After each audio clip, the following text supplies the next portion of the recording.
ಮುಳಬಾಗಲ್ ನ್ಯೂಸ್ನ ಸಮಸ್ತ ವೀಕ್ಷಕರಿಗೆ ಸ್ವಾಗತ. ನಾನು ಸೈಯದ್ ಜುಲ್ಫಿಕಾರ್ ಅಹಮದ್. ಕಿಡ್ನಿ ಸಮಸ್ಯೆಯಿಂದ ಬಳಲುತ್ತಿದ್ದ ಮುಳಬಾಗಿಲು ತಾಲೂಕಿನ ಹೆಬ್ಬಣಿ ಗ್ರಾಮ ಪಂಚಾಯಿತಿ ವ್ಯಾಪ್ತಿಯ ಸುನುಪುಕುಂಟೆ ಗ್ರಾಮದ ಸಹದೇವ್ ರವರಿಗೆ ಮುಳಬಾಗಿಲು ಜೆಡಿಎಸ್ ತಾಲೂಕು ಅಧ್ಯಕ್ಷರು, ಕೋಲಾರ ಹಾಲು ಒಕ್ಕೂಟದ ನಿರ್ದೇಶಕರಾದ ಕಾಡೇನಹಳ್ಳಿ ನಾಗರಾಜ್ ಮತ್ತು ಜೆಡಿಎಸ್ ಮುಖಂಡರು, KP travels ಮಾಲೀಕರಾದ M Gollalli Prabhakar ರವರು ಸೇರಿ ಸುನುಪುಕುಂಟೆ ಗ್ರಾಮಕ್ಕೆ ತೆರಳಿ ಆರ್ಥಿಕ ನೆರವನ್ನು ನೀಡಿರುತ್ತಾರೆ.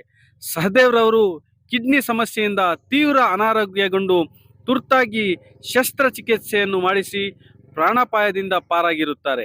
ಈ ವಿಷಯವನ್ನು ತಿಳಿದಿರುವ ಮುಖಂಡರು ಸಹದೇವ್ ರವರ ನೆರವಿಗೆ ಧಾವಿಸಿದ್ದಾರೆ ಎಂದು ಹೇಳಬಹುದು.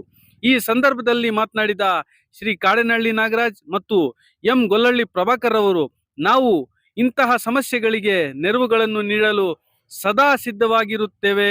ಇದೇ ರೀತಿ ಮುಂದಿನ ದಿನಗಳಲ್ಲಿ ಸಹ ನಮ್ಮ ಸೇವೆ ನಿರಂತರವಾಗಿ ಇರುತ್ತದೆ. ಸುನುಪುಕುಂಟೆ ಗ್ರಾಮದ ಸಹದೇವ್ ರವರಿಗೆ ದೇವರು ಆರೋಗ್ಯವಂತ ಜೀವನವನ್ನು ಕೊಳ್ಳಿ ಎಂದು ಈ ಸಂದರ್ಭದಲ್ಲಿ ಮಾತನಾಡುತ್ತಾ ತಿಳಿಸಿದ್ದಾರೆ. ಈ ಸಂದರ್ಭದಲ್ಲಿ ಜೆಡಿಎಸ್ನ ಬಹುತೇಕ ಮುಖಂಡರು ಹಾಜರಿದ್ದರು.